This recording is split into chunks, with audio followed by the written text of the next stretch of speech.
So it's all for play for still. I think so. Do you want to bet against us?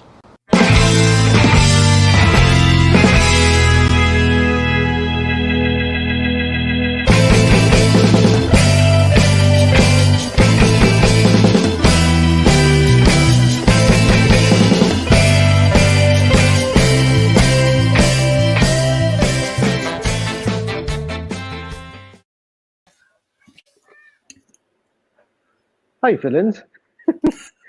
Bit of a different background today. Hello, Paddy. I wasn't lying when I said I'd be doing it from a beer garden. And I am doing it from a beer garden here in the place. Lovely place called Listowel, County Kerry. I'm just going to get myself sorted here, lads.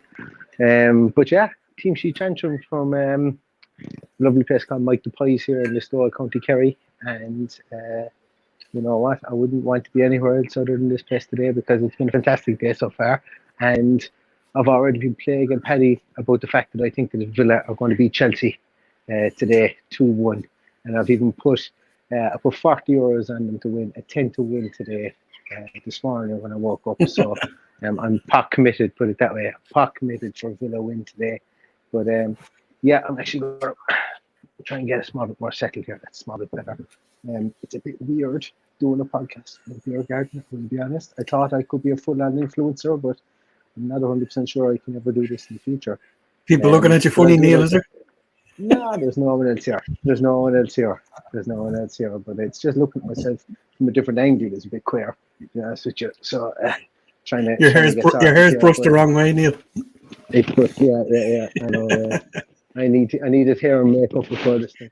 But look, I suppose today, the biggest news about today is the fact that fucking global football can't make up their own mind. I don't think global football can't make up its own mind. Did Ronaldo score again? Yeah, Ronaldo scored again. He's such a bollocks. But he's after scoring 2 goals, Ronaldo. But global football can't make up its own mind.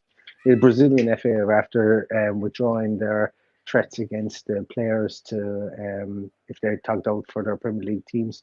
I know Thiago Silva is allowed to tug out for Chelsea today, but our two boys can't. And our two boys did the right thing. They went through the right channels. They did the right pieces by their clubs, by our nations, by FIFA, by CONMEBOL. And we are the ones who are left to get the sting in the tail, whereas the players who went against international rule and international protocol can now play today. So in my view, international football should just be kicked a touch, should just be binned, and especially during a global pandemic, because once again, the small guy gets fucked over, like United and Chelsea don't get fucked over today. You know? So it's some joke. Like it's just like the fact that Dolan said it absolute 100% and the Villa view. The fact that it was going to interfere in club football should have been a big red flag, and it should have been stopped, but it wasn't. And to be honest with you, we said it in the preview, Paddy, that Thiago Silva is probably not the worst player to have against our zippy and fast forward line that we hope will be named today. So maybe having him there is going to be a good thing. Well, either way, the law is an ass. The law is always an ass. It's an absolute joke that, you know, some teams do it the right way and some people are just bullies and have enough players there that can do what they fucking like. So that's the biggest problem I have with the whole thing. In my view, in the future, we just stop our players going. And if they fuck off and play for a big club, so be it. They're going to tell them they can't go as well. I'm just sick of it. I'm watching Fred sitting on the bench for Man United. It just fucking makes me laugh. Yeah. That, you know, these people are preparing all week to be without these players and then they can play. It's a joke. It's an absolute joke. Whereas we have to have probably one of our most pivotal players, a goalkeeper, and he's going to be missing. You know, just because he followed the rules, and they'd say he didn't follow the rules of quarantine. They agreed it with the Brazilian government. The Brazilian health authority had a problem with it, created a whole international fracas about it. And look, just because they can't get their house in order doesn't mean that we should have to suffer, but we do suffer. Exactly. So do Spurs. But the only thing we can hope is that our guys go out and get stuck in from the start, and it riles us up a little bit and gives us a little bit of an impetus going into the game. I absolutely hope we get stuck in a small bit too much and absolutely make pound pandy of these boys. But I'm confident we're going to win. I don't call it a few points talking or whatever. But I texted you yesterday, and I've actually taken a screenshot of the receipt in case we do win to say I wasn't a Johnny come lately to the I always think we're going to win piece.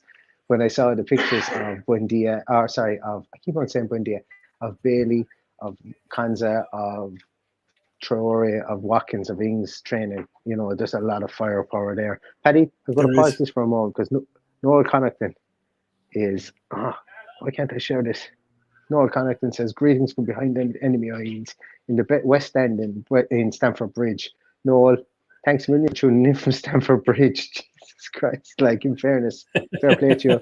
I hope you roar on the boys over there, and I hope we get the victory that I very much think we're going to get today. I don't know why. I have no rational reason to think we're going to win today, Paddy, other than the fact that we seem to have Thomas Tuchel's number, and we're not a bad side. Like, yes, we should have won our first 3 games, and we should have come closer in our we should have come closer in our first 3 games. But we, bar the first half of Watford, we haven't played absolutely awful either. We've just played within ourselves, kind of containment kind of football. But we haven't played absolutely awful either, So, am I right? Am I wrong? No, you're not wrong. Tell me No, if you're I'm absolutely wrong, not wrong. because But just it's the whole unsettled lineup all along, which is unsettling me, and it is tainting my view on how we're doing. Yeah. And as we said in the preview, it's going to take 5 or 6 weeks, I think, for everybody to be fit, free of injury, COVID, and whatever. So we're going to be waiting a few weeks to see it. But look, we can only play the hand we have for today, and hopefully it'll be enough to overturn Chelsea, because I think it'll wake up the rest of the league that we have enough in our armory post Jack to go and take a scalp. So let's hope that 4th scalp is today. And you know what, Paddy? What you said there was exactly right, I think, because every time I kind of convince myself that Villa are maybe going to win today, and as I say, I've convinced myself to choose €40 this morning when I put it at 10-1. And the reason I come back to it is, like, we've serious firepower. We've Ings, we've Watkins, we've potentially Bailey, we've potentially Bertrand Traore, even El Ghazi. Like, we're used to. I suppose we're probably the poster boys of maybe sometimes expecting more from El Ghazi. I'm not going to say shitting down on top of him, but I'm saying expecting more of El Ghazi. But still, at the same time, he scores goals. And so there are goals in this team. Like, we've gotten however many games. It's 6, 7 games, scoring 2 or more goals. That's a record in Aston Villa's history. So regardless of what you say about Dean Smith, his team score goals. And if we score goals, you've a chance of winning games. Now, look, we mightn't create as many chances from open play, but our efficiency rate of what we do create and what we do score is absolutely phenomenal at the moment. So let's ride that to victory today, I think, is going to be pivotal. And when we've got the pace of a Bailey, or maybe the pace of a Traore, or the work rate of a Watkins, or the guile of a Danny Ings, that's a potent enough front 4, really, isn't it? Absolutely, and it's the there's so much talent in there to do something a little bit different, and I think that's where we might catch them out in the long run. So it's the expect the unexpected today, and I think that's what we can hope for. I'm not as optimistic as you putting €40 on it, but I do have €10 on it. I just thinking a 2-horse race at 10-1 is just a ridiculous bet. But Paddy Power loves people like me to spend money on bets like that, for sure. You could have free €10 bet for that as well. But the reason I put 40 on it this morning was because I had a stupid win last night on Treaty United, and Galway United draw 0-0 at 4-1, a tenner at 4-1. So I absolutely robbed money off the bookies in that last night. So now I'm going to pay it forward to Aston Villa. We have some white smoke, Neil. Do we, just before we do, I want to say hello to Stuart Cawley. Stuart, thank you so much. You're an absolute gentleman as always. New Zealand massive down there. Our lifeblood of this podcast. Thank you so much for that. Big shout out to you guys. Crazy o'clock in the morning as always. 2-2 draw. Bailey and Ings get one each. I've got with a 2-1, and I actually have Bailey and Ings both to score as well. So didn't put it on my bet though. But I'd be happy with a 2-2 draw. It's a point that I think no one sees us getting.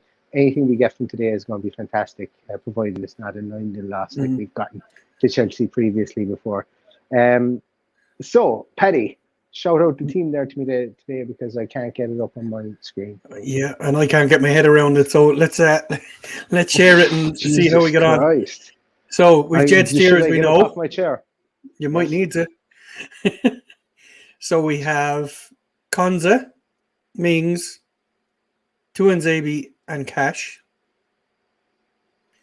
Jacob Ramsey, Douglas Louise, John McGinn, Matt Targett, Ollie Watkins, and Danny Ings. So that's a 2 up very top. Easy, get your head around that. And that's it's a 5 at the back. It's a 5 at the back because we're going to be under the cosh. So it'll be mostly a 5. I overlooked the fact that Target was further down the list because he's obviously number 80 and higher up the list. I was wondering because I know exactly when you were reading it out. I went, Concert right back, that's it, left back. Fuck me, that's off. Yeah. No, it's a treat. And hey, Paddy, like to be honest with you, people have been screaming out for a 3 at the back, or 3/5 at the back, whatever you want to call it. I like that. I'm even more confident in the Villa win now because 2 up top is something that we wondered how the hell we want to fit that in. Yeah. Now we know. Now we know that this might have been. Now we have an idea. I'll just run you through the subs because there's a lot going on in there as well. So we've Silasalo, Courtney House, Ashley Young, Nakamba, Sanson, El Ghazi, and then the 3 up top: Bailey, Traore, and Archer. So there's a lot in there to switch this up, which is great. Yeah. So I'm a little bit more enthused, having finally realised that Matt Target was still in there. I was trying to figure out, was he playing Mings at left back there for a second? You know what? Is this not the most sensible, and I'd nearly go so far as to call it an intelligent team that Dean Smith could have put out? From the simple fact that he's played his fit players in a formation that suits them and suits us. Yes, he's put the people on the bench that are coming back from injury. Barry Watkins, obviously, who we know is fully fit. He's put them back. They put them on the bench. They can come out and change the game, and he can change it back to a formation that everybody's familiar with anyway. So, for me, this is a really intelligent team selection. Yeah. Will I go through the Chelsea team? Yeah, do. While you're doing that, I was. Darrell Grady says Granny Ballingarry for the county. Never a truer word said. I'm commentating on Granny Ballingarry GA match tomorrow at 1 p.m. and I'm swaying around the back of a beer garden now. So I'll tell you one thing: it could be if any of you if any of you are looking for any GA commentary tomorrow, tune into the Granny Ballingarry Facebook page and you'll see me giving an absolute exhibition of commentary tomorrow. But yeah, thanks very much, Darren. Nice jacket. This is a Paul Galvin special. One of your friends there. You'll be able to see it there. Yeah, I said about my Paul Galvin jacket since I was down in Kerry as well. And I will have a pint in you. Thank you very much. Be careful it's not robbed. No, this won't be right. Well, it'll only be robbed if I fall on my front. That's no way to rob it. If I fall on my back, they won't have a chance of getting it up. Okay, I'll just run quickly through the Chelsea team. So Mendy, Shabalola, is that how you pronounce it? Shabala, yeah. Shabala. Thiago Silva, Rudiger, Hudson-Odoi, Kovacic, Saul, Alonso, Ziyech, Havertz, and the big news is Lukaku starts. So I know nothing about Saul, and I know nothing about He's a good player. Shabala. I haven't seen Chelsea this season at all, so I'm kind of at a bit of a loss here. But yeah, Jorginho's on the bench. Chilwell, Christensen, Barkley, Loftus-Cheek, Mount, Timo Werner, Azpilicueta, and Kepa Arrizabalaga. I suppose the biggest thing there is that they've brought Chalobah into that back three. Now he's as mobile as anyone else. Is it Trevor Chalobah? I think he is. He's an Italian Chalobah's brother, but he's balled out in pre-season. Played really, really well. There was even talks that Southgate was going to call him up to the most recent English panel. But who did you say Paddy was in midfield? Did you say Kovacic, Saul, and Hudson-Odoi? Hudson-Odoi. It's Hudson-Odoi in the wing, or is he going? Does that mean he's going to play in the wing? Who else did you say was in midfield? Ziyech Ziyech is definitely going to be in the wing, and maybe Hudson-Odoi and is going to be in the wing. Alonso. But there you go. So Alonso will Hudson-Odoi be is on the going to play left. the right wing back. Yeah, Hudson-Odoi is going to play a right wing back. Alonso on the left wing back. Saul, like, I was kind of dancing around the kitchen when I heard the name. And Kante wasn't going to play last night. But, like, they've got to have to find Saul Niguez there, and Spain international, Atletico Madrid's former, I think he's a fine player. Like, he's he's just a fine player. There's no two ways around it. And Kovacic is going to be the Kante kind of staple inside there, who's going to just put his foot everywhere. He's great. Kovacic is a fantastic player, you know. But fuck it, lads, they've got some squad. Lukaku, I think, is the big sore point for me. The fact that he's starting, like, it's they're definitely going to score anyway. It's well, in fairness to Dean Smith, he did say yesterday they were planning for Lukaku being in the team. So, yeah, you know, we would have known that all along. I'm disappointed Christensen didn't play, but I presume he's taken out of there because of his slowness against those two pacey strikers. But look, I think we'll give them a game. I think we could definitely nick a point here. I would be more than happy if we went out and got a 1-1 out of this. I think that would be my prediction today. As much as I'd love to see us win it, I think that might be a little bit of a stretch. But who knows what this new formation is going to bring us, and hopefully a lot of joy over the next few weeks and months. But is it too soon? Maybe. A little bit worried about our goalkeeper situation. But other than that, the team that's out there excites me. I think I think that for me is really this kind of dampener on my 2-1 prediction earlier on, is the fact that, you know, we don't have a superstar goalkeeper. They have the superstar striker. But it's going to be an interesting one. Look, I suppose I'm trying to think as well. I'm a small bit adult. I'm trying to think, is Burnley, when Wesley got injured, is that the last time we played 3 at the back from the start? I can't remember around that time. Yeah. Last time we played 3 at the back, we played 3 at the back with Wolves in November, because I remember being over in Cleveland at the Cleveland Browns game, and I remember watching I remember seeing the team sheet announcement, going, holy crap! That was actually one of the reasons. That was one of the things in the back of my mind that went, God, wouldn't it be great to have a team sheet tantrum type situation where you can react to the team sheet, because this is bonkers, crazy bullshit stuff, you know. Well, you'd have to wonder, is this why we brought in Tuanzebe? You know, is that what must the be bigger 100%, picture was? 100%. Because I'm sure Tuanzebe and Man United were promised that he would play games. So, you know, this is the ideal system to pigeonhole him in there and to get the full benefit of paying for this loan. I'd say so. Look, I don't think there's a whole kind of he has to play X amount of games bullshit. Like we had that with Barkley last year, where it was like, oh, he has to start every game he's fit. Look, I'm not sure those if anybody out there can tell me whether those clauses actually exist and stuff like that. I'm not 100% sure with whether they actually exist in Premier League contracts, but it's a bit mad if it does. I don't think it does in this instance, but I just think it's the right thing for Aston Villa Football Club. The fact that they're going to play 3 at the back, and the fact that they're going to have Tuanzebe, who we're just lucky to have 3 fantastic defenders to play in their back, and why not play them against a big brute like Lukaku, and just try and nullify their attack with 3 fast, pacey, brutish defenders, because that's what we have.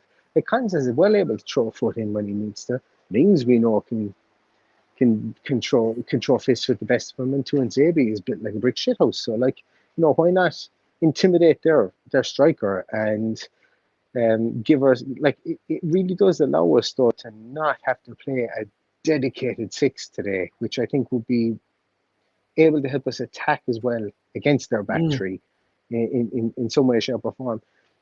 Paddy, who do we have in midfield again? Do you want to call up, because I'm a bit thrown by the tactic again. Is it just Douglas Luiz and John McGinn? There's no Jacob Ramsey, no? Jacob Ramsey, yeah. There's 3 of them in there. There's all 3 of them in there. Well, I think I think that's our midfield. That's our midfield for the year. And I think we need to get comfortable with that because I think that's our best three midfield. Ramsey's going to throw his weight around. Douglas Luiz can pick a pass, and John McGinn is just the effervescent energy, energizer buddy inside there, and that's fantastic. And we need that. So if we were to create that with Chelsea's three in midfield there as well, and yes, Welsh Woody, you're dead right. You're dead right. Welsh Woody says been crying out for a 3-5-2 all season. Just to talk about a couple of comments there. Ad says hopefully Target's fitness is up to scratch. I actually think, Ad, that this is why we're probably playing a three at the back, is the fact that his fitness doesn't have to be up to scratch because we've got somebody that can cover him behind him in back three. Yeah. But yeah, so this is actually going to allow him to be a small bit off the pace to be able to play in this a small bit. Gazok says Sanson question mark. Is he on the bench, Paddy? I'm not 100% He's on the bench, yeah. Yeah. Is he? Well then, yeah, absolutely. Bring him in. I think the three players that I mentioned that I said they're going to be our midfield of the future. I think they're on midfield this year. I still nearly stand by that just on the basis that Jacob Ramsey is a considerable, he's a battering ram of a player. I think he's decided that he's not going to score goals, and maybe at the younger ages and at the lower levels he did score goals. I think he's kind of decided that he's going to be a bit more of an enforcer. And that is in our interest because if we're going to play three in the middle and five at the back, or five in the middle and three at the back, whatever you want to call it, we're going to need two tough tacklers inside there to stop people from getting at us early. And John McGinn then just buzzes around like a blue ash fly up in around midfield. So this is going to be unbelievably interesting game today. For the crowd of last year that said Dean Smith doesn't change his lineup, Dean Smith can't change his lineup, Dean Smith doesn't know a different tactic. We were winning games last season, or we were drawing games last season. And the criticism was Dean Smith doesn't make any changes. Dean Smith never makes substitutes past 60 minutes or before 60 minutes. Dean Smith doesn't know how to play any other way. He's going to prove it this year. In the first four games, he's going to prove it this year, whether he can or whether he can't. To take out the Watford game out of that, I think the two games afterwards, against Newcastle, he played a completely different midfield, played a completely different, more or less a completely different configuration. And he definitely played a different configuration against Brentford. So maybe he's going to prove to those doubters that he's going to be able to do it now. So this is fantastic. This is a great lineup for the team. It's a great lineup for Aston Villa. It's a great lineup for Dean Smith. Dean Smith should get serious credit. If we beat Chelsea today, it should be all about Dean Smith. 100% about Dean Smith because he set up the team in a completely different way today. Of course. Somebody suggesting there that Tuanzebe might be playing as a CDM. There you go. Maybe. That could be the case. It could very well be the case. Here we go. Winner says we lack real creative players. And I don't think we do if we're playing 3-5-2. I don't think we do because we've got two strikers. Well, I think there's no Bailey and there's no Traore, and there's a bit of a lack of I suppose the unexpected, as I said earlier on. That's the only thing we're probably missing. We know exactly what we're going to get from each player there. But I think if you play 3-5-2, you're never going to have the unexpected. Like you look at the Chelsea team, where's the unexpected coming from that Chelsea team? I don't think there's unexpected. I think just hard work. I think they play 3-5-2. You have to play. Like it's there. Like you've got the Watkins to run around like mad. I think it's just more about hard work and stifling than the creativity piece. Because I think creativity is more for 4-4-2, a 4-2-3-1, where you're actually going to be sitting in defence. Whereas I think your creativity comes from the fact that your fullbacks are more or less programmed into the tactic to be more forward thinking because you have the guys at the back. So I think I'm not going to say it's a false narrative, and I can completely understand why people are saying why somebody would say that there's no creativity in there. I'm not having a go with that. You're 100% right to say it because we don't have that flair player. 100% completely agree with that. But I think what you do is you take that flair player out to play the two strikers and play a more set midfield to allow us to get the wings more. And I wouldn't be surprised if after this game today we see 30 crosses from Aston Villa. The more and more I think about it, Tuanzebe could be in there as a central defensive midfielder. It could very well if happen, he is, and that'll give an awful lot of freedom to McGinn and Jacob Ramsey to go and attack these guys. So, look, it's going to be interesting. I do think it's a 3-5-2, but the more and more I think about it, there could I do be too. a little bit of a sting there, and that could be right. It could be a 4-1-3-2, If and if it's at least if it's a 4-1-3-2 with sorry, excuse me, if it's a 4-1-3-2 with two and Xavier in defensive midfield, and we don't have any Bailey or Traore there, then that's a criticism of Dean Smith. And I'm okay to say that. I'm a big Smith in guy, but it leads me to it's believe probably that more of a because they're not in the 4-2-2-2, team. 4-2-2-2 than a 4-2-3-2. Oh, we're getting into Hasselhotel fucking Well, no, I'm not territory talking. I'm there. not talking about. There's no wide players in there, so it's probably not a 4, Yeah. not a 3 in behind the 2. So it'll probably be, if it was a flat 4 at the back, you'd be looking at Luis sitting with Tuanzebe. But look, I do think it's a 3. I do think a 3 to revert into a 5 when we lose the ball. So it'll be interesting. Do you know what, Paddy? Do you know what the best thing about this is? We do Teamsheet tantrums here, and the reason we do them is for the unpredictable. We do them for the conversational piece. We do them for the getting excited about a match. The oh my God, I'm not 100% sure. Jesus, this is unbelievable. I'm getting a point delivered down to me here by a Leeds fan of all people. Would you believe? Look at him. There's a Leeds fan here. We've just infiltrated the podcast. But we do it for all that, the unpredictability, the brilliance of like if we were actually in the stadium and we heard over the tannoy number 1 Jed Steer number whatever, that kind of like, oh Jesus, that's exciting, and that's the reason we do this. And it's, yes, last year it was very much paint by numbers from Dean Smith, and people criticized him for that, and we were getting results, so we were loath to criticize him. But when he does something like this today, Paddy, isn't it fantastic? The fact that we're like, I know I want to watch this match more, and it's not the fact that I've had 5 points, but it's the fact that I want to watch this match more is I'm going, we're just growing 5 as a team. We're growing. It is just 5, yeah, because I had food in between. But it's like we're growing as a team. We're growing as a club. We're potentially, Paddy, with 3 at the back. Are we potentially growing out of the shadow of Jack Grealish? Are we? Possibly. Are we ready to see it? We go out, we get a result today. The narrative of Aston Villa Football Club changes. It changes from 4 points from the first 3 games against perceived lower league opposition or lower Premier League opposition to beating the champions of Europe. Now we could go out today, we'd lose 8-0, 9-0. We've done it in the past. I don't envisage we're going to do that, but I think the fact that this is all part of growth, and the fact that we've got 3 at the back today and we don't know what formation is bloody exciting, as opposed to I'm not in the, and I don't even think after this game, if we do lose heavily, I don't even think we're going to question Smith, because I think with the players available to us that are fully fit, I think he's picked the right team. I think he's picked the right team. An interesting thing, and I checked this before the team was mentioned. We were at 10-1 with the bookies. It's gone since the team has been named. It's gone into 17-2.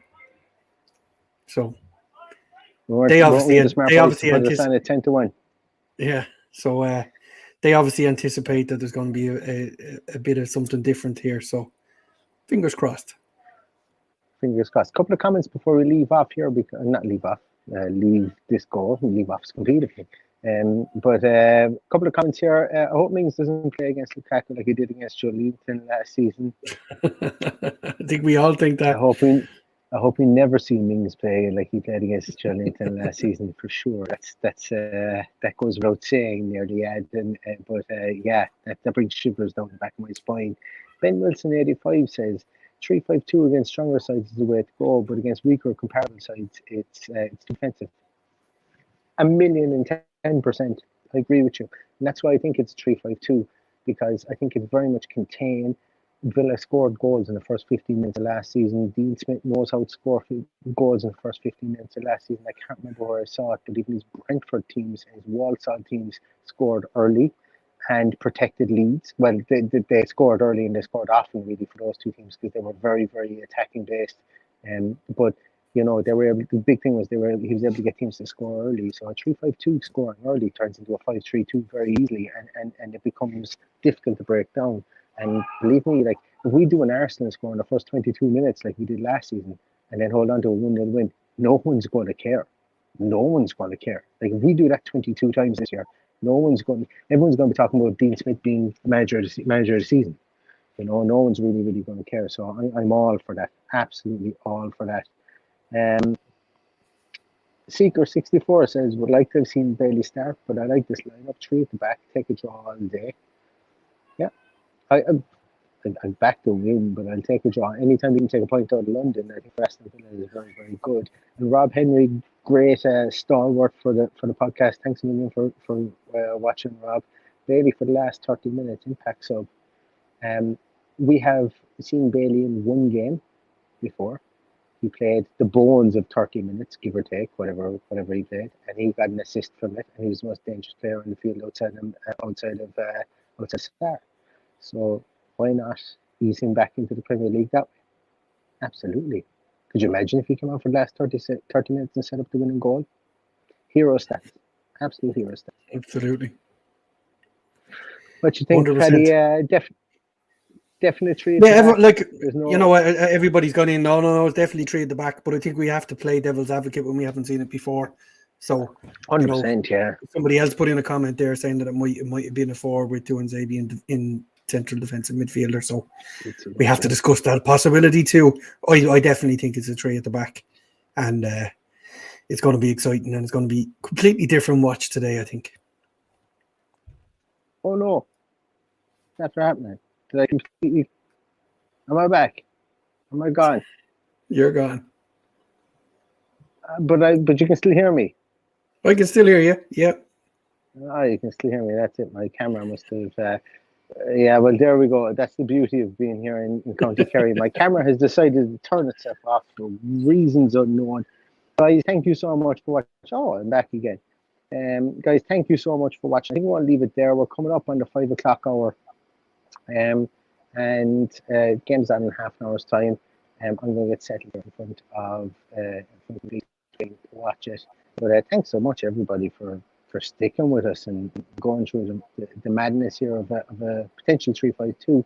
But it's maybe good signs for Aston Villa. We'll know a small bit more afterwards, a small bit more when we see how we set up. But listen, go and get your beverages, get set up before the game, and thanks so much for watching. Paddy, did you ever give a prediction as to what you think this game is going to be?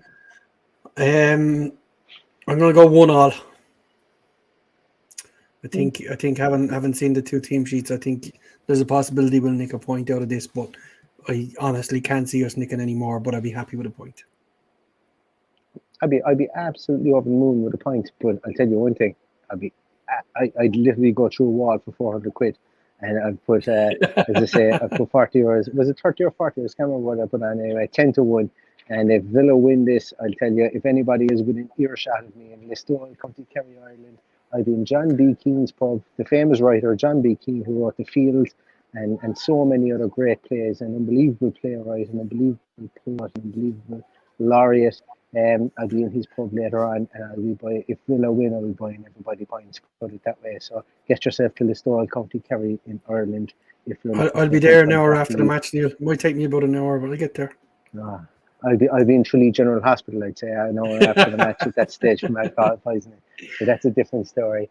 But listen, lads, thanks so much, everybody, for watching. One stage where we had 90 to 100 people watching. This is just fantastic, even when people are back watching matches and back in stadia and everything else. Thank you so much for watching, and even for Noel, who's actually in Stamford Bridge, who's watching as well. That's a bit surreal to see that. But thanks so much, everybody, for everything. Sorry we couldn't get to a lot of comments for you today, just because I'm on location, as I like to call it, not back in the studio. I've got very limited view on what I can see, so apologies about that. But listen, guys, I'm going to leave it at that. Here's to a fantastic win for Aston Villa today. A spider crawls up my hand. Jeez, it's huge. As a spider crawls up my hand, I better get rid of him. Well, he did call. He won't be go and enjoy your anymore. points and enjoy the match. I better go away. Exactly. Thanks so much, everybody, for watching. And all left to say is up to Villa. Up the Villa.